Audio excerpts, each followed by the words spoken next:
this is Rachel Dumo. You're listening to Umbani Umbani Radio US Africa Diaspora. Number one commercial free online. Radio only on HD. Ladies and gentlemen, this is Kuli the Cool Man here at Umbani Radio Live, downtown Danbury, Connecticut, 240 Main Street, and I'm having a good time here. I'm actually going to be interviewing or talking again to Nkokhelo. Nkokhelo is one of our friends who's actually in Montana as we speak. He's going to be joining us on June 16 up in Bridgeport, which is an event organized by Sia and Zandy Shijay. It's a beautiful event. It's a June 16 youth celebration up in Bridgeport, Connecticut. It's going to be great. We're going to be having a good time, and I'm so excited for this event because we're going to be having a lot of good time. Getting to mingle, see Shada, see some of the people we have missed over the years. But anyway, I'm just going to not waste your time because I want to talk about politics, South African politics. We're going to chop it up with Nkokhelo, and he knows a little bit more than me. And we know today that the President Cyril Ramaphosa, which is the President of South Africa, Matamela.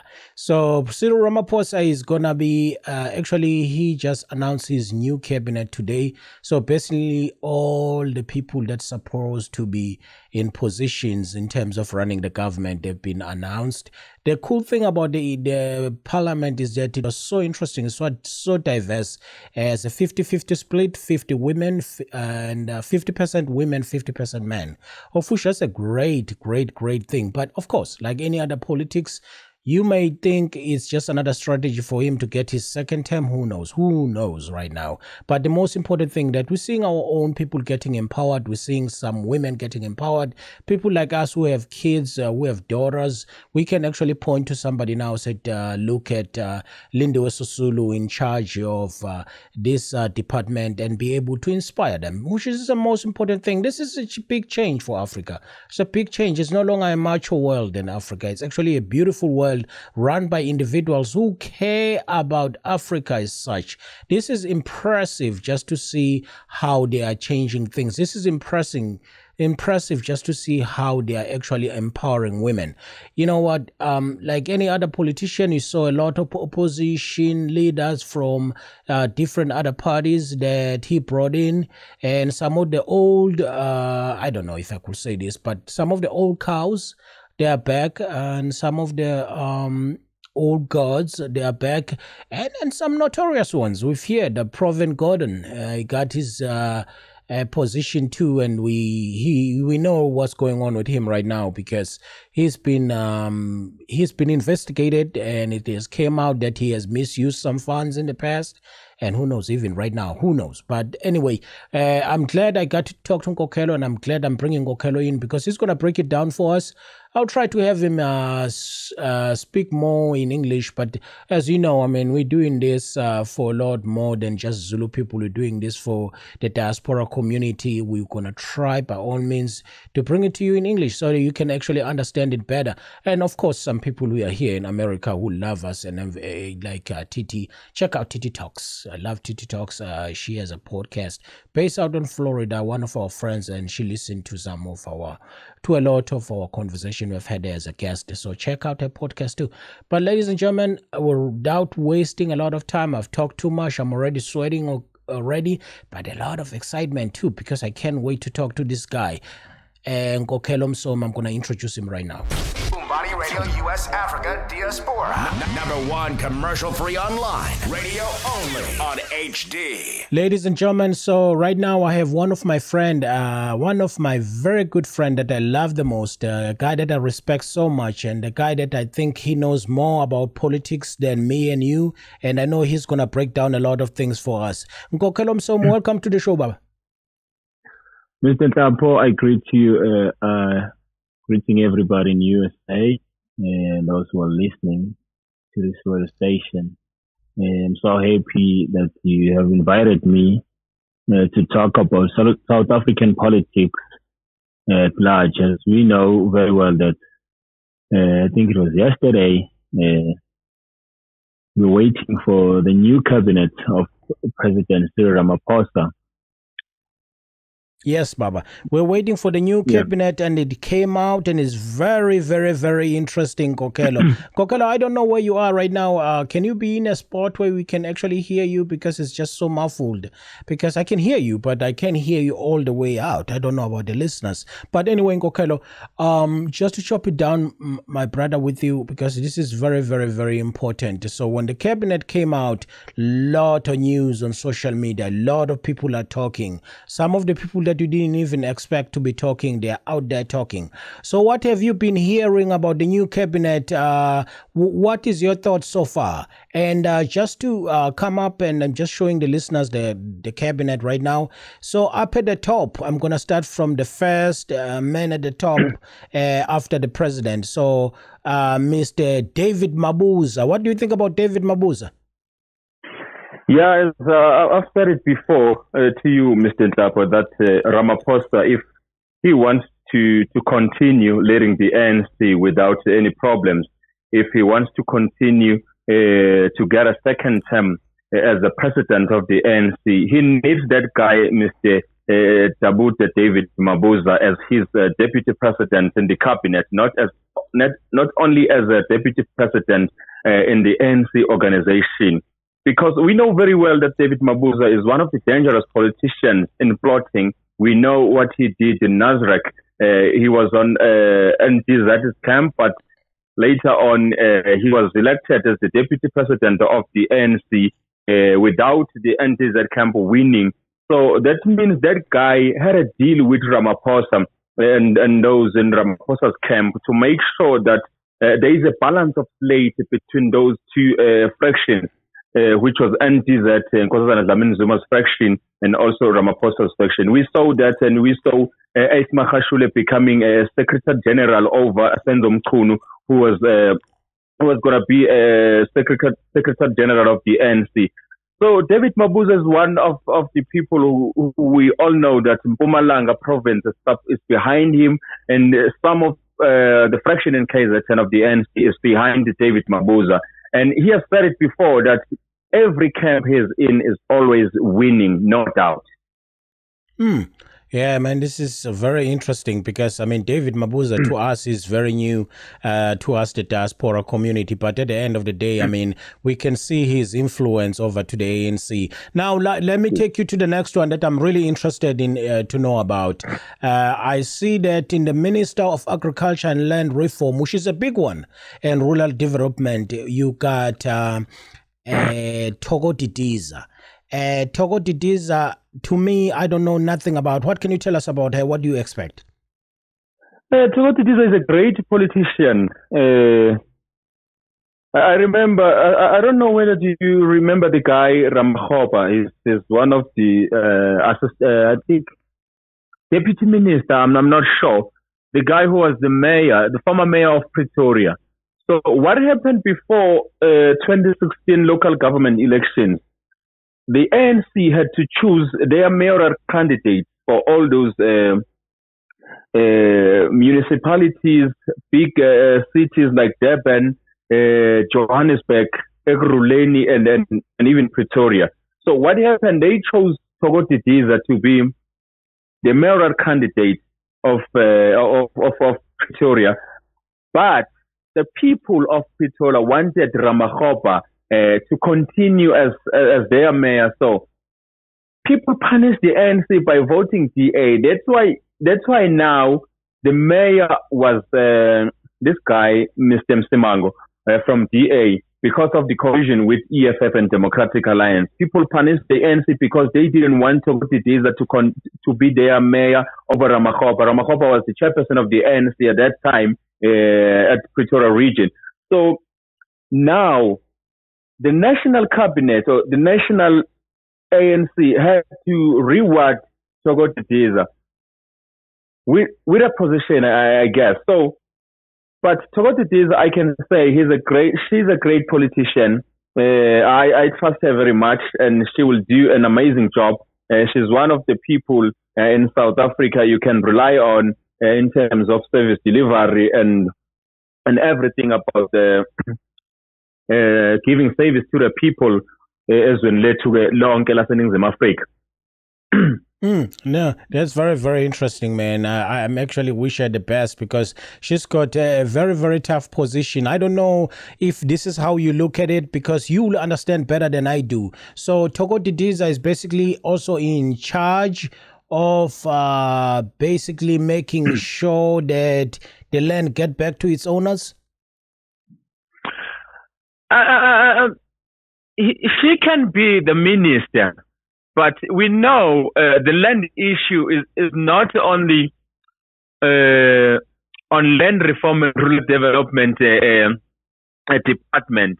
It's also a matter of the whole cabinet, including the opposition. So they have to say if a rule is being amended, that rule will be amended, including the president, deputy president, the whole ANC in the parliament, including the opposition states, which is EFF, I think, with the small parties IFP and NFP, except those who are not going to vote on this law amendment issue. But that thing was voted before. So her job now will be just to give people that land that has been assigned by the president, because the president, we can take him as an overseer of all these departments. So he will have to know what the Department of Togo Didiza is doing at what time, because I know that's why they took this a veteran Togo Didiza to be the minister of that department, because they know very well that she is also the one people who want this thing to happen. So we all want this thing to happen. Imagine if it was a white guy who's going to be the Minister of Agriculture, Land Reform and Rural Development. It was going to be difficult. It was going to be difficult because he or she may not know what pain did we experience in all those times. Mm-hmm. But now let me ask you a question which is very important here. You're coming from an area that I'm coming from, to KwaZulu-Natal, Wanongoma, which is a very rural area. So what do you think is she going to do for the people of Nongoma, or for the people of the places like Nongoma who are really, really poor and suffering right now, waiting for services that were never delivered by the ANC? I'm sorry. Okay. Your question, are you asking your question based on land reform and rural development, right? No, just the rural development, because she's a minister of land reform and rural development. So I also want to know, what do you think she's going to do for the people of Nongoma or the outskirts or some of the poor places like that? I can tell you very well that she's going to do nothing. The reason I'm saying this is because in South Africa, they put politics ahead instead of giving people service. I'm saying this because where we come from, Wanongoma, the governing party is IFP. So the ANC always delays service delivery where they do not govern. That's why in Gauteng... Wait a minute. The ANC won KwaZulu-Natal. Does that make any difference at all? They won KwaZulu-Natal, but okay, let's look at it like this. We have a national assembly, and we also have a provincial legislature. Those people only... they only give laws, they sign laws, they amend the constitution, they do only those things. But what they do in rural development, they only give a budget to the municipality so that the municipality will develop that rural area, like in Wanongoma, where I come from. The Nongoma municipality is the one who's supposed to give us the service delivered rural development, I mean. So the job of a provincial legislature is to give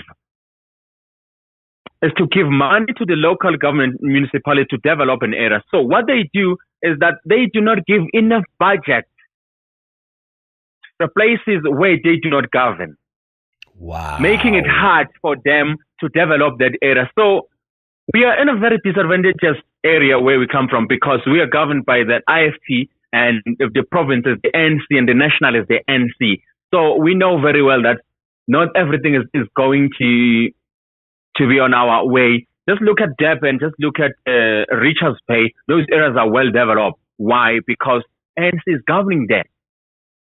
You know what? Now you just shifted this thing because now you're making me think that it makes sense. Then what? I don't know if that's what Malema was talking about when he was talking about cutting down the amount of governance in South Africa to make sure that things are coming from a certain particular area, so it will be easy to hold people accountable, and it's the waste of a budget. I understand now what he's talking about, if that's what he was talking about. But anyway, so now do you think that the municipalities where the IFP is leading has every right to complain about these things? Because I don't know, are they complaining enough to say to the people at the top, to the provincial, to say, you're not giving us money to develop this place?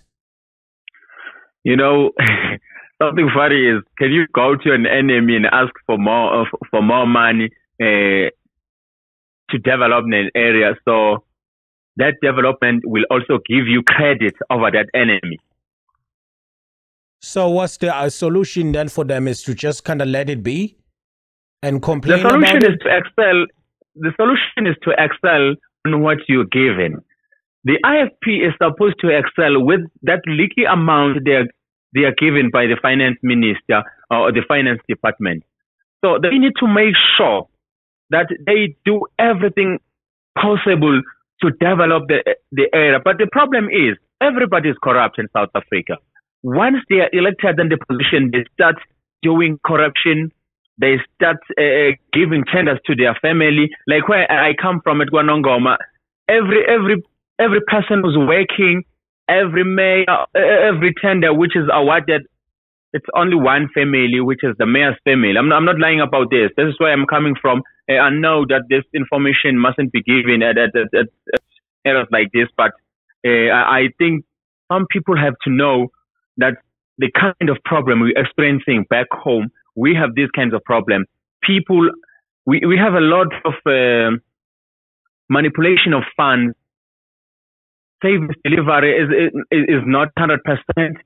I think it's one-sided, the way I look at it, because tenders are awarded to few people, friends of mayor, friends of speaker, friends of deputy speaker. It is not okay. There is a lot of nepotism.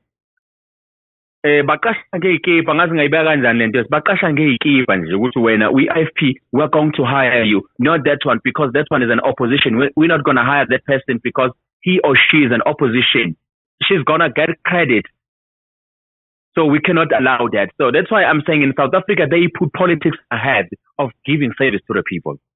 Wow, man, this is so annoying just to hear about it. But I guess it happens, this kind of politics happens everywhere anyway.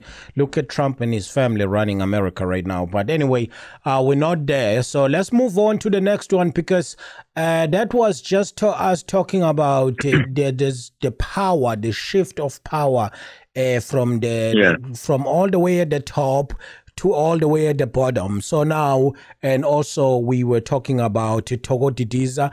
Togo Didiza is actually the Minister of Agriculture, Land Reform and Rural Development. But as Nkokhelo said, the service delivery is slow. So now let's go to the future of our kids. The Minister of Basic Education, of which I think that's a very important one too. So I'm not going to talk about each and every minister out there. Some of them, if you're interested to talk about, would jump into. But let me jump to the future of the kids, the future of the country. I'm going to jump to Angie Motshekga. Who's Angie Motshekga?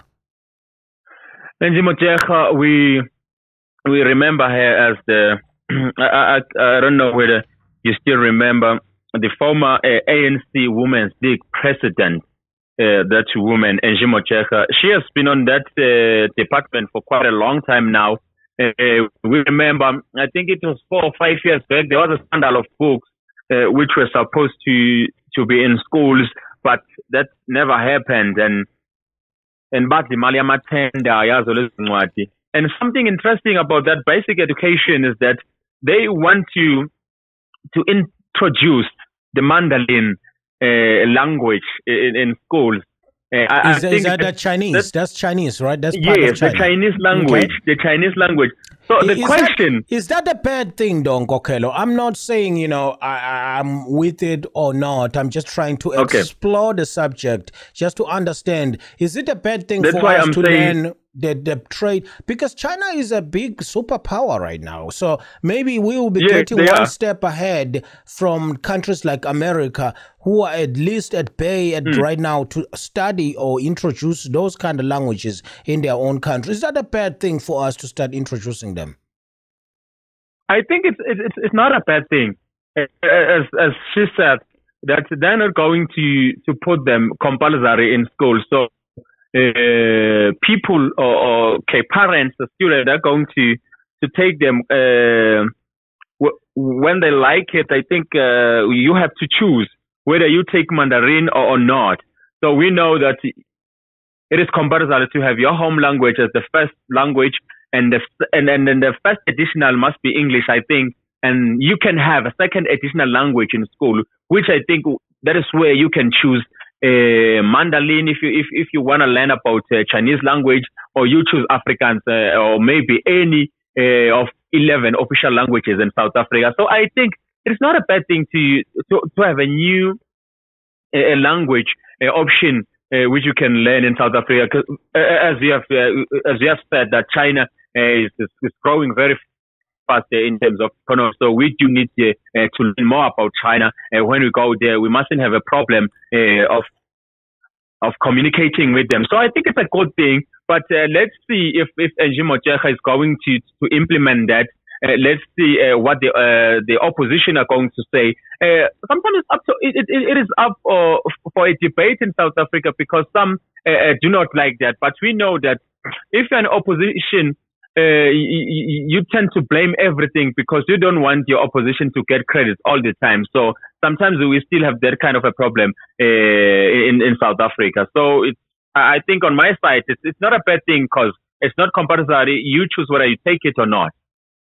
That actually, I'm glad you gave that answer, Nkokhelo, because sometimes we need to look at both sides of the coin before we jump into conclusions, because it could be helpful, it could be not. So now let's jump to the next one, because I don't want to waste too much time on just one. So I'm going to actually jump a few steps here, because there's some other people that I'm interested in too. I'm thinking bringing back the Minister of Finance, which is Minister Tito Mboweni, is a great deal. Tito Mboweni, as we all know, he was a governor of the Reserve Bank in South Africa. I think Tito Mboweni is solid to bring him over. He's been there for a while. The one I'm puzzled about is Zweli Mkhize, as a Minister of Health. Hasn't he had this position before? Yes, in KZN. Yes, so before, it was a provincial thing. Yeah, and he's a doctor by profession, so I think, and this guy is a veteran. He has a lot of knowledge. That guy, I think he's gonna do a very good job in health. So I trust Dr. Zweli Mkhize to do that job. I think he will change everything in South Africa. We know we have a problem health, KwaZulu-Natal. So Dr. Zweli Mkhize, as he is one of the people who are from KwaZulu-Natal, is going to make sure to rectify all those mistakes that were done in the national level, in all the provinces. I do trust Dr. Zweli Mkhize to do a job very well. How about Blade Nzimande as a Minister of Higher Education, Science and Technology? Is that like basically they're putting him there just so that they can have somebody there, or trying to make him happy? What kind of influence can he bring? That seems to be a high position for somebody who's not educated. Okay. Dr. Blade Nzimande was the Minister of Higher Education before. So what is interesting is that a few of the EFF members of the parliament are the same students who have been fighting in university for free education against Blade Nzimande. And that guy didn't even have a nerve to go to address those students. But right now, they are in the same room, they are in the same parliament. So those members of the parliament, I think ANC have 2 members of the parliament that were in the universities. EFF, I think more than 5 students who are in parliament. So those students, they know the struggle of students in the universities. So they know very well that what Blaine Zimande did and what he didn't. So right now they're in the same room. It's so interesting. We're looking forward for it. They are going to roast him every day. Dr. Blaine Zimande is going to have a hell days in Parliament because of that mistake. I think it's a mistake that was done by our president to take Blaine Zimande to put him on that position again, because he knew very well that Malema talked about this thing, that we have a problem of ministers who doesn't want to go and address the people when they are protesting. So students were protesting against, they wanted free education. Blaine Zimande didn't even go there, but students wanted him to come and address them on the issue, but he didn't. Man. So right now, they're in the same room with Blaine Zimande. I want to see what is going to happen. And I'm going to make sure that we talk about this and what is happening. This guy who's the president of the EFF Student Fund, I think it's Kwete. That guy is in Parliament. That guy is so intelligent. That guy is going to roast Blaine Zimande. And we are going to see a very, very, very nice movie there. So I don't know why Cyril was doing that. I think he was just rewarding the guy because he's the secretary of the SACP, which is an alliance of the ANC. So when you're an alliance of the ANC, they have to give you the ministerial position. So that's why they gave Zimande a ministerial position. But I think Cyril would have given him something else different than this one. Wow, this is very interesting because I'm really, really, really interested to know how is that going to plan out. But it would be nice if you see some of the EFF members call him on those things, and we can actually see a good show in the Parliament. Now, let me, before I go further, because I want to talk about some other people too. I just want to, before I go further, I want to ask you about that Minister of Employment and Labor, Thulas Nxesi. What is expected from that department? I'm still not sure what is expected out of the Minister of Employment and Labor. What can he do? What can he bring to the Parliament? I don't even know myself. Minister of Employment and Labor. I think Ramaphosa told us that they're going to cut the Parliament ministers to 34. For the rate, I'm not sure. But for me, that's not enough. This is supposed to be at least 28. Minister of Employment. We have a problem of employment in South Africa since 1994, since way back in apartheid, since now. What that department is doing, for me, it's nothing. So that's just a job. It's not a department that's going to do changes in South Africa.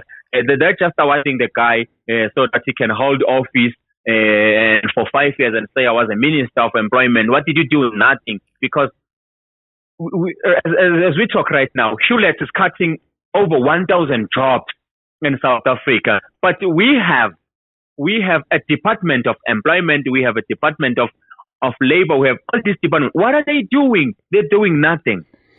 Wow, this is going to be interesting because we want to know about these things. So now let's go to a big one too that I want to know about.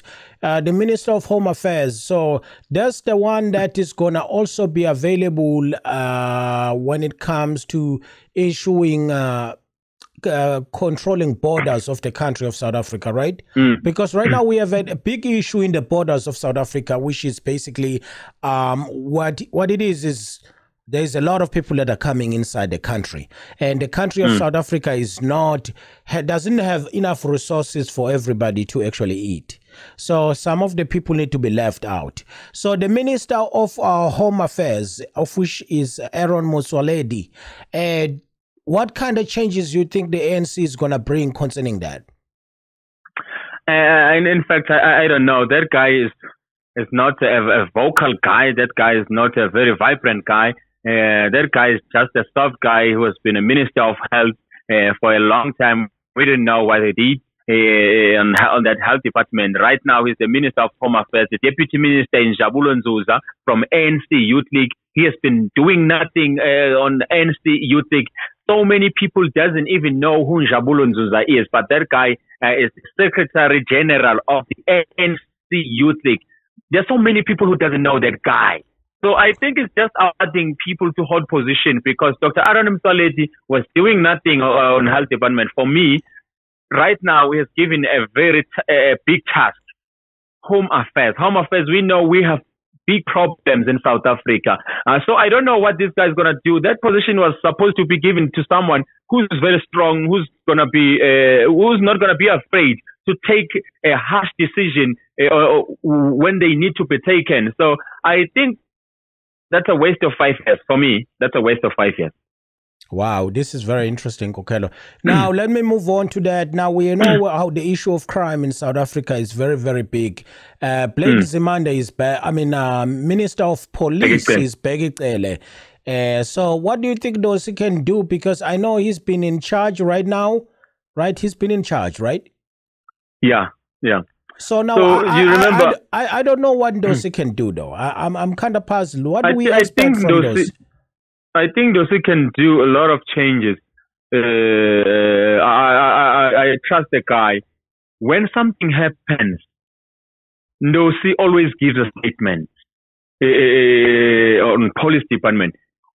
I think in South Africa, as I've been talking about, Plains Monday, students were protesting. He wasn't even there. Universities were they were banning universities. Plains Monday wasn't found. But General Begicele is a different person. I remember. I think it was last year or a year before last year. There are two guys who got to a police station and killed so many police there. Begicele, after five hours, Begicele went there to address people there. So Begicele is everywhere in South Africa. So he's promised us that he will get on Senzo Meyiwa's case. So we are still waiting for Begicele to make sure that those people responsible are I trust Begicele. He will do a very good job on that department. We're still waiting on all those things that he promised us. Senzo Meyiwa's case. So many cases that are unsolved in police department. Begicele has promised the people of South Africa that he's going to solve all those cases. So I trust Begicele that he's going to come with a lot of changes in that department. So I think we can put our good hopes on Begicele for this 5-year term. And let's see. If it doesn't do any changes, so then he needs to be changed.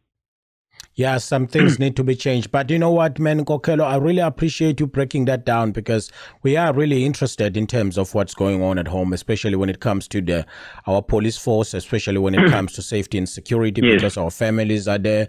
And there's a lot of crime in South Africa, so exactly. we do want to know. Exactly, we want to know that things are happening. So now let's jump on to the next one. But I'm not going to talk about all of them. And if there is one that you would like to specifically talk about, just tell me. So now, after Begicele, I just want to jump to this one, which is, I'm kind of not sure what is going on over here, because it seems like it's repeating itself.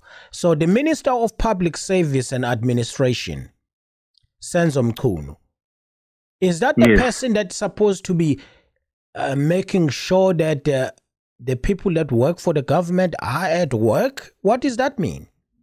I think when they say public service and administration, so we know very well that each department, they have an administrator and all those people, the director of each department. So what happens is the people who comes with ideas are those people working under that government, under that department, directors. The ministers only sign. The ministers only say yes or no. So I think Senzo Mchunu has been given a task to make sure that all those things are happening. Funds are not wasted. The administration is being well done. There's no maladministration in all departments of government. So I think he's going to work closely with the president. As we know, he was going to be the Secretary General of the ANC. So he was going to be a very close friend of the president, Cyril Ramaphosa. So I think he will work close to that guy, giving back the information on what is happening in all departments in South Africa. It's going to get tough there for Senzo Mtono, but I trust the guy. He has been our MEC for education in KwaZulu-Natal, and later on Nkokhelo. So he knows very well the job. I think we can expect more from him, but I trust him. Okay, so now let's go to the next one, which is very important because I know how animated you are with this. Give us a story about Pravin Gordhan. Gordhan, is it Gordhan or Godhen? I think it's Godhen. So, Minister of Public Enterprises. Okay. Yeah, this guy, Pravin Gordhan. So, Pravin Gordhan, I think, Mr. Tapo, do you know why Pravin Gordhan is being investigated? No, I don't. Unfortunately, I have no understanding what's going on with Pravin Gordhan, boss. So, Pravin Gordhan, there was a guy, Ivan Pillay. So, Gordhan told that guy to retire and gave him money for that. I think it's maybe okay. If I can say, please retire this year and we give you everything you need.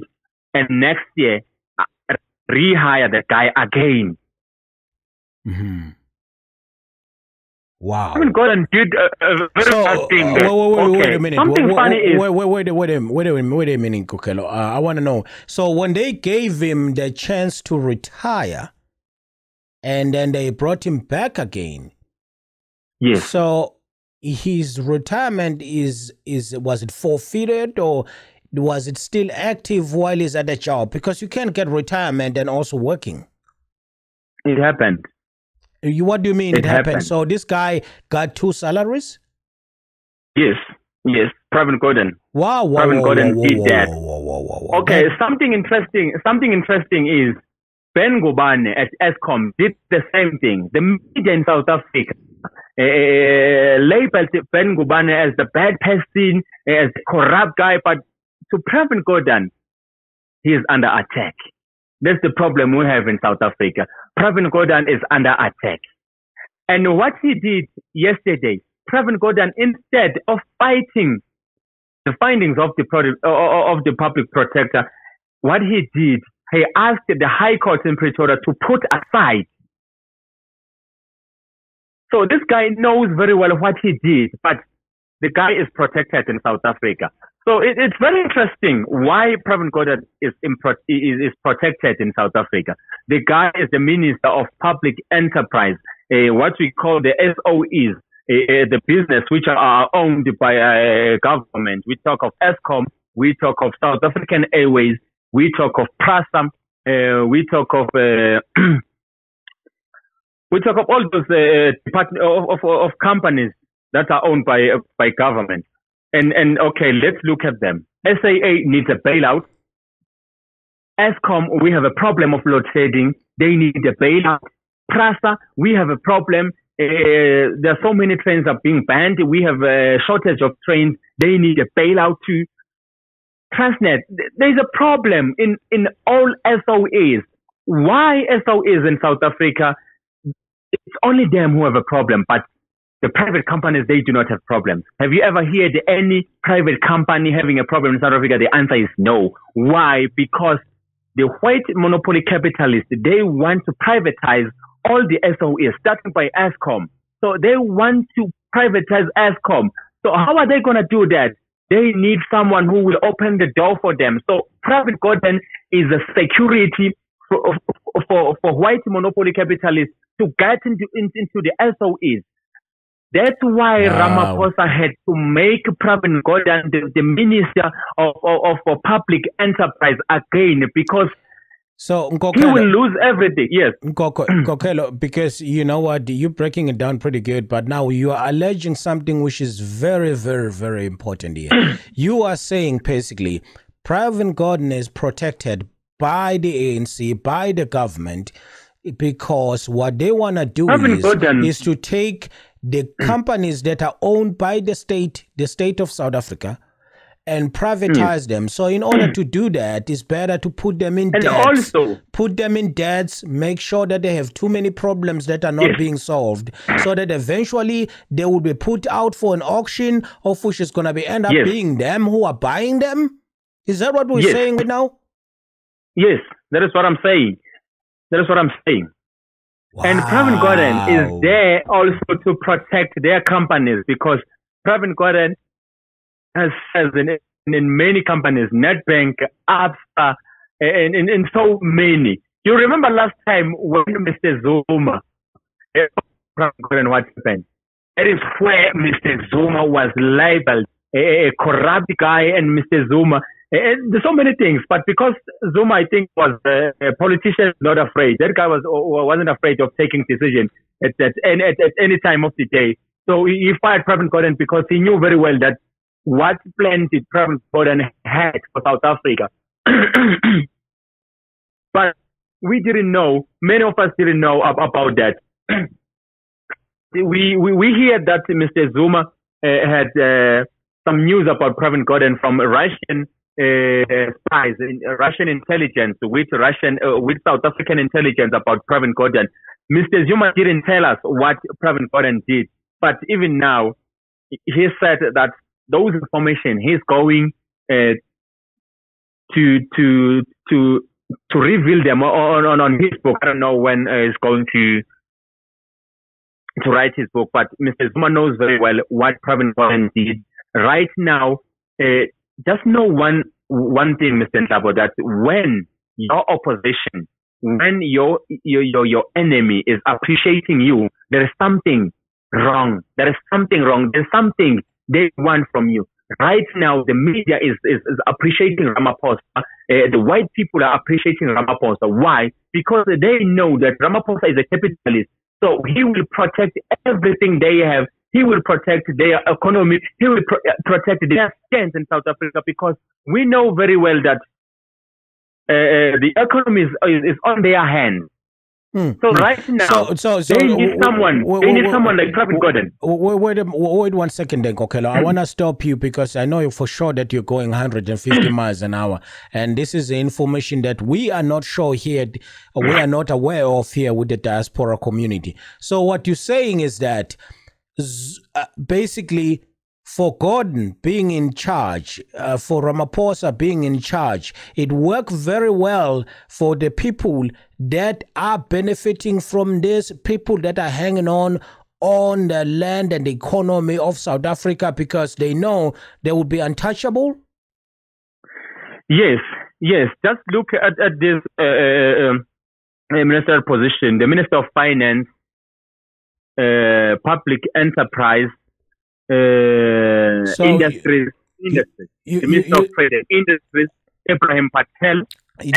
So we got Patel at the Minister of Trade and Industry, and the Minister of Public Enterprise is Pravin Gordhan, and Finance we've got Tito Mboweni.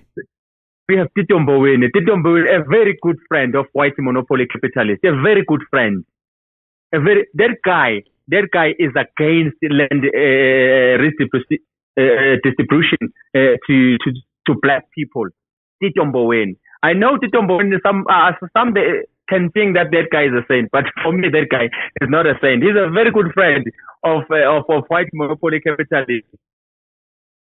So all those minister departments, they make sure that not everybody is in there, but only few people, only those who are trusted by monopoly capitalists to hold those positions. So they make sure. Nkokhelo. Hey, this is very interesting information, ladies and gentlemen, because Nkokhelo is totally breaking it down for us that there's something being protected here by the ANC, not only the ANC, but Ramaphosa and his crew. It is very important here. They are trying to protect their pockets, and they are trying to protect the pockets of their friends. But anyway, You know what? At the end of the day, though, let's watch and see how this circus plays out. I'm hoping, Nkokhelo, this circus is not going to affect a lot of people of South Africa, because we know how much people are suffering at home. All what we're expecting is some good service delivery. But now, moving on. So before we finish up, because I want to ask you about another person I wanted to ask you about that you might know. Oh, okay. Let's jump over here. So the Minister of Small Business and Development, Kumbutso Njaveni, of which I think she's vendor. Sounds like a vendor name or a Shangan name. I'm not too sure. But anyway, I want to ask you about her. And then another one too I want to ask you about is that cow, which is very funny on social media, Figile Mbalula. What do you say about Figile Mbalula? Because I feel like I don't really understand what Figile Mbalula is and the importance of him to the ANC, because Figile Mbalula to me has always been this guy who's coming on social media trying to be hip, trying to take pictures with the rappers, with Caspers, with all of those guys, trying to create that kind of whoop-rah. I don't even understand. What's going on? What is your own opinion about what's going on with Figile Mbalula? In terms of service delivery, Figile Mbalula is very good, but the guy is immature at some point. The guy I don't know what he's a drama queen. He's a grown-ass man. What's going on with this guy, man? Yeah, that guy was a little bit. Yeah, exactly. That guy needs to grow up. But in terms of service delivery, I trust Figile Mbalula. But that guy hasn't grown up even now. That guy is a drama queen. That guy is a social media activist. I don't know what I can call that guy. So he's fighting with SG of the ANC on social media, and that guy is fighting people on social media. That guy is showing a faction on social media. He's jumping from this faction to this faction, blaming this one from this faction, and also blaming that one from that faction. So Figile Mbalula is a drama queen for me. But in terms of service delivery, he's same like Fericele. He's going to give service to the people of South Africa. I do trust him on service, on delivering the service to the people of South Africa. But on other things now, that guy needs to grow up indeed. But yeah, because we want services. So I trust Figile Mbalula. Okay, so now how about the Minister of Tourism? Tell me about the Minister of Tourism. What do you think? Mamolo Ngubane. Yeah, you think she's going to do anything? And also the Minister of Small Business Development, because that's my expertise there. That's what I'm interested into. I want to know. The Minister of Tourism. I was just wondering. Okay, starting on small business development, there's been that department for quite a long time. But I do not see anything in South Africa that has helped the small business people. I do not see anything that is being developed. Small business people, they are still not getting help from the government. I don't know whether that's happening where I come from. That position, previously the minister was Lindiwe Zulu. Previously it was Spade. There's a woman who's paid, I don't know paid who was the minister of that department. But I do not see what they did so far. But I still think Kumbutso Njaveni is going to take their part. He or she is going to do nothing again. You know, because she's young too. She's young, it looks like. Okay.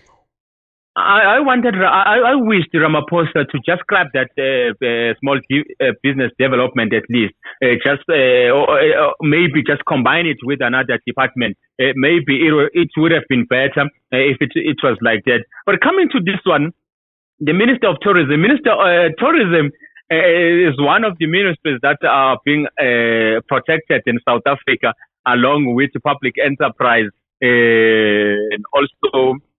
That's one, trade and industries. I'm not sure about Kentani Kubai Ngubane, how is he or would he mhlambe nukuliphi side, right? Monopoly capitalist. That position previously was held by Derek Hanekom. We know Derek Hanekom ukuthi yena owaqosha umalema, uyena wayeheda ke i-caucus lena eyagcina iqosha umalema kwi-ANC. Yamkhumbula kakhulu as one of the enemies of President Jacob Zuma. So I expected to Derek Hanekom abe khona kwi-cabinet kaRamaphosa. So Derek Hanekom was not there. Minister of Fisheries Nkokhelo Msomi kade khona previously, but right now Nkokhelo Msomi is not there because he's being investigated. Nkokhelo Msomi is not in the cabinet because he is being investigated. Mark this. He is not in the cabinet because he's being investigated. But Pravin is there and he is also investigated. This is so funny. But let's go past that. Wow. So there are so many who are not there. How about Patricia de Lille? She's from the DA. So what do you think her role is going to be? She's the Minister of Public Works and Infrastructure. The Minister of Public Works and Infrastructure is Patricia de Lille from the Good Party. He's from the Good Party, not the Democratic Alliance. Oh, so, yeah. She started her own party. I remember now. Yeah. This is so interesting. Very interesting in South Africa. They didn't even get seats at the parliament, did they? They did. They got two. They got 2 seats. Oh, okay. All right. How did they get seats, though? Who are they taking these seats from? Do you remember the organization Independent Democrats, ID? Yeah, I remember that organization, yes. Democratic Alliance. So the time Igwinya Democratic Alliance, Patricia de Lille bamthembisa a mayoral position. She was the mayor of Cape Town, and after that, they fired Patricia de Lille. They labeled Patricia de Lille as a corrupt mayor because she didn't want to give tenders to the friends of DA veterans or DA white members. He didn't want to give that. He wanted to give tenders to everybody who's supposed to get a tender. So she was labeled corrupt and she was fired. And she started her own organization, which is good. I don't know what good stands for, but I think it's just good. So what is interesting here is, we still remember when Koska Zgama-Gwazam from the NFP moved from the IFP and formed her new party, which was the NFP. That new party was funded by the ANC.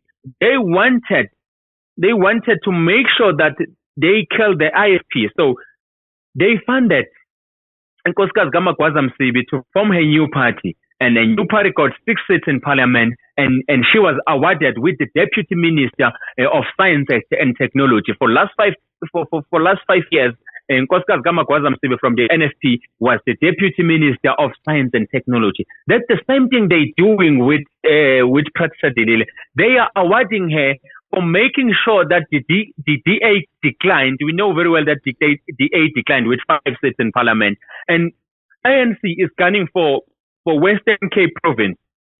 So with Patricia de Lille on their side, they are going to win Western Cape on 2024 if it happens. So they make sure that they have EFF on their side, they have Patricia de Lille on their side, they have SCDP on their side, they have Bantu Olomis on their side, so that when time comes, they all form a coalition with all these small organizations to out the DA in Western Cape, so that ANC will govern all 9 provinces in South Africa. That's their aim right now.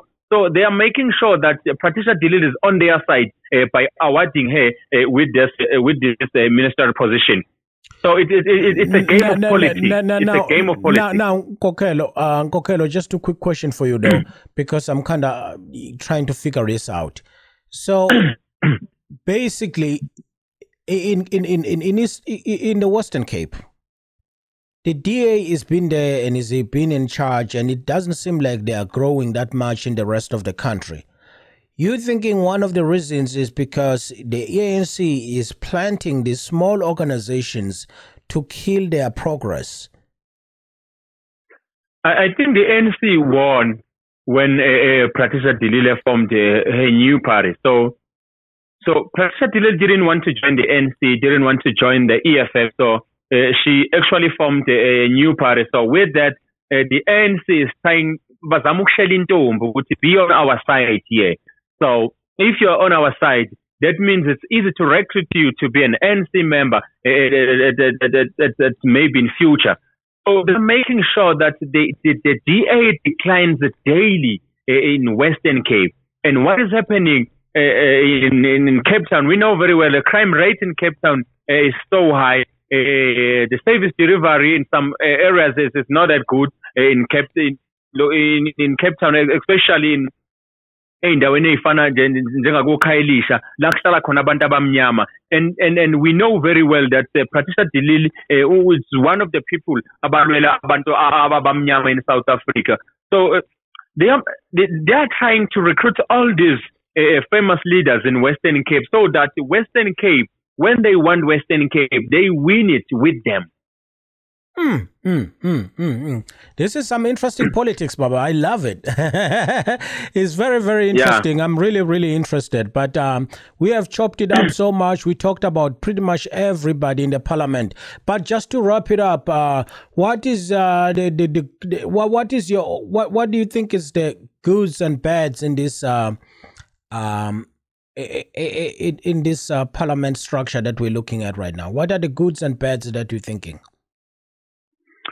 One of the good things is to see Ronald Lamola, the anti-Zuma guy, being the Minister of Justice and Correctional Service. This guy has been on the ANC. He was on the ANC Youth League with Malema Shivambu. He didn't live with them. He stayed in the ANC without a job, without anything. He fought for Ramaphosa, and that guy is a very young, intelligent guy.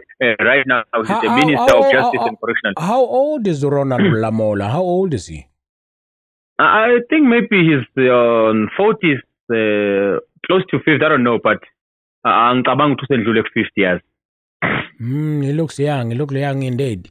That guy is very young. Who's Baba Chrissy, the minister that is in charge of is the Minister of Environment, Forestry and Fisheries? Who's that?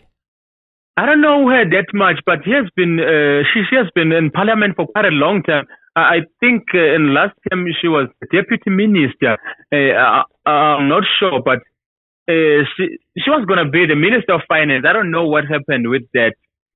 So they took Tito Mboweni back, which is very fun because Tito Mboweni said he's not available for any ministerial position, but he took it. I don't know Chrissy very well, but I think maybe she's a trusted candidate for such a position. One of the good things that I saw there is seeing Minister of Communication Stella Ndabeni-Abrahams, a very beautiful lady. She's gonna do a very good job there. She's and also beautiful indeed. Pakstow, the former mayor of Johannesburg, is back in Parliament, the deputy minister in Parliament. That's a very good thing. Nosiviwe Mapisa Ngagula, she has been a Minister of Defense and Military for quite a long time. Tabang Makweka, one of the good guys in Parliament. Also David Masondo. We know David Masondo was a minister before, but now he's a deputy minister, which is very funny.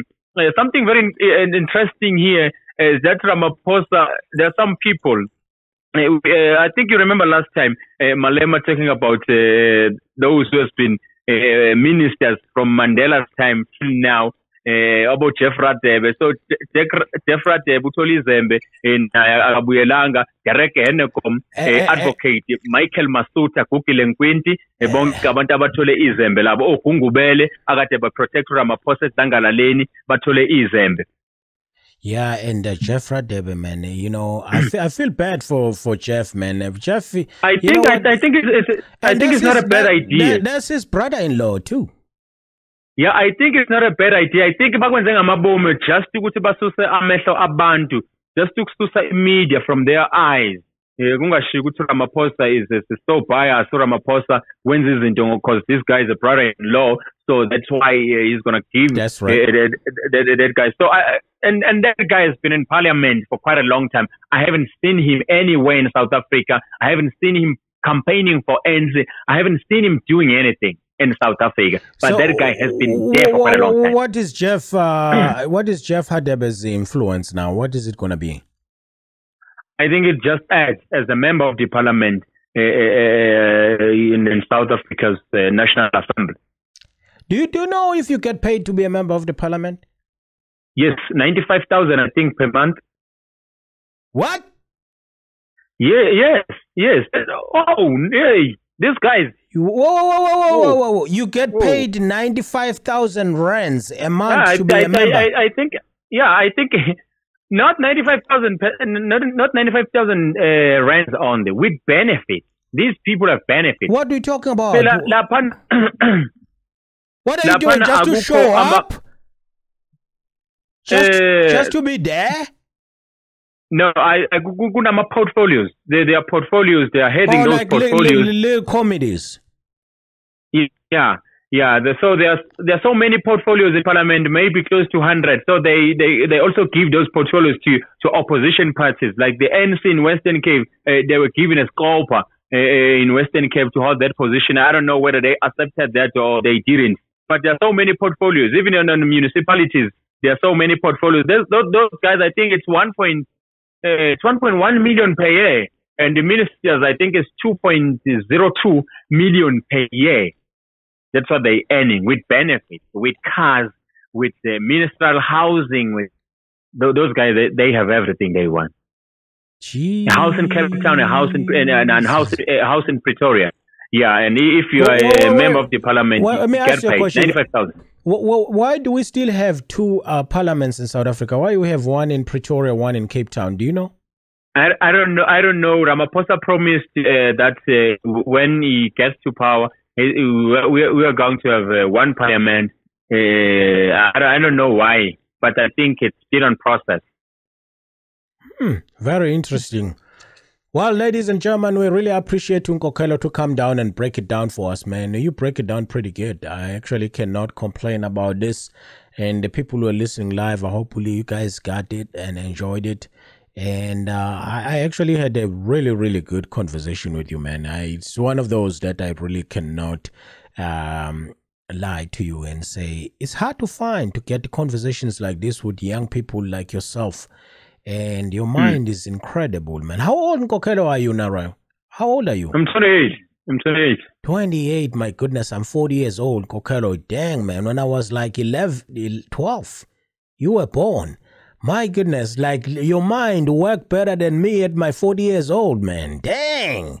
You know, the young minds is incredible, man. And another thing, South Africa, for all the diaspora community, that's why we want these young people to be involved. And I think a lot of political parties who want to invest to the future, they need to invest into young people like Nkokhelo. Nkokhelo will be here with us on the 17th, actually that week of June 17th, which is we're going to be having a June 16, which is a youth celebration up in Bridgeport. He's going to be here and having a good time with us. And he's going to be also breaking it down in politics for everybody that will be interested to listen. Just let me know, because we'll be having some great conversations, South African conversation. But Nkokhelo, before I let you go, man, I know there's a little bit of a screening this weekend that is going to be at the Yale University up in, I think it's in a Yale University. For the Zulu Summer documentary that you hear in the United States for.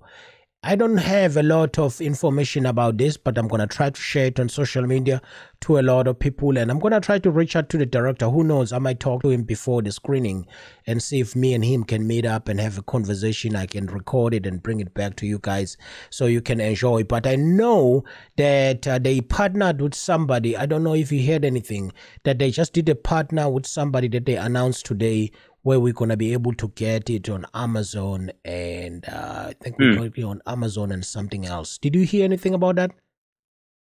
Yeah, so last time I remember they were trying to get it on Amazon, to get it on, I think on Netflix, I don't know. So those guys, they're trying to make sure that it gets to that. So I think we're gonna hear about it. I think in a few days. I'm not sure. Well, to be honest with you, let me just before I let you go, boss, I'm just gonna say, because I did see it coming through my stream, coming through me on my timeline on Facebook. And this is something very important that I got to talk about, ladies and gentlemen. It's actually a Zulu Summer documentary that Nkokhelo is involved in. And they just announced today that summer has arrived, Zulu Summer, that is. We are excited to announce that we have partners with Gravitas Ventures, Sun City, All Things Must Pass, For the Love of Spoke, for distribution of Zulu Summer. Pre-orders start July 5th for release on July 2nd. Thanks to all who have supported us so far. We'll be posting the pre-order link in the following weeks. So I guess with the Gravitas, it's going to be available on Amazon and iTunes. So we're going to be able to watch this. So I can't wait, man. But I'm going this weekend. I'm going to try to get hold of the director so that we can talk to him. But Nkokhelo, my man, I thank you so much for this opportunity, brother. I'll be calling you. I know it's been an hour. You talking politics. I know you do this for 3 hours on your show. So this is nothing to you. But for right now, I just want to say... Is it a 1 hour show? Yeah, it's a 1 hour show. You can't talk for 3 hours.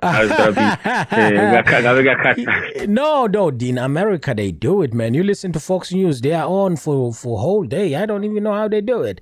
They lie all day. Thank you so much, Nkokhelo. Appreciate you, boss.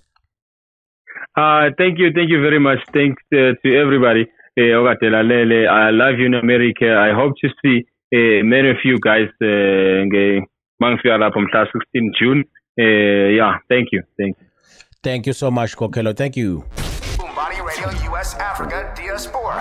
Number one commercial-free online. Radio only on HD. Thank you, ladies and gentlemen. I appreciate you guys. Thank you so much for tuning in for Umbani Radio, Umbani Live. Thank you so much. And I hope you guys enjoy your day. It's been such a great show, man. Oh, my goodness. Nkokhelo can chop it up. And he knows a lot of things. But the main important thing is we keep the conversation going, of which that's what's important. Us as an Africa diaspora, us as South Africans overseas, us as the people who care about our own country and about the things that affect our people, affect our country. We need to keep this conversation going. I'm going to introduce more of this. Thank you. Have a good night. Peace.